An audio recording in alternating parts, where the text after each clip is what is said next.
I prepare a Punjabi version of Babaganoush.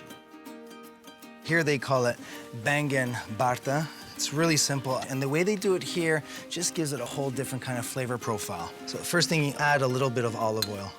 Just want to grease it. Just mix it around. Here they use a tandoor for their eggplant. Gives it a nice smokiness. You can use a barbecue, hot coals, or even a frying pan. So with the olive oil on my eggplant, I'm just gonna put it on the hot barbecue. You just want this to kind of get nice and charred, and that's gonna give it some smokiness.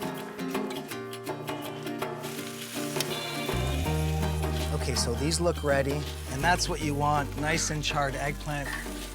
So I'm just gonna let these cool down. Now in a pan, I'm just gonna create a flavor base for the Baingan Bharta. Some ghee, and now some ginger, some fresh chopped garlic, and now green chilies. I like lots of green chilies.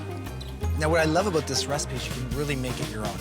So add as much green chilies as one likes, and in go my onions. And generally you put equal amounts of onion and tomatoes right in. Now I'm just gonna give it a little hit of turmeric just to give it that color of India. So I wanna continue cooking this so the onions and tomatoes get nice and soft. It almost becomes uniform, the flavors begin to intensify. A little bit of salt. And while that's cooking, my eggplant has cooled down, and now I'm gonna remove that charred skin. Now, I actually don't mind little bits of charred eggplant skin in my babaganoush, so I think it just gives extra flavor, texture, and that nice smokiness. Once the eggplant have been peeled, I give it a nice chop. Now, you don't want your eggplant to have thick chunks. You almost want it to be a nice creamy consistency.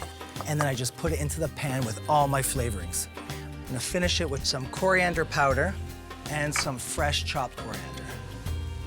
Just gonna finish it with a little bit of extra virgin olive oil, another little hit of coriander. So it's done. I'm just gonna serve it with some lime or lemon wedges for that nice citrus hit.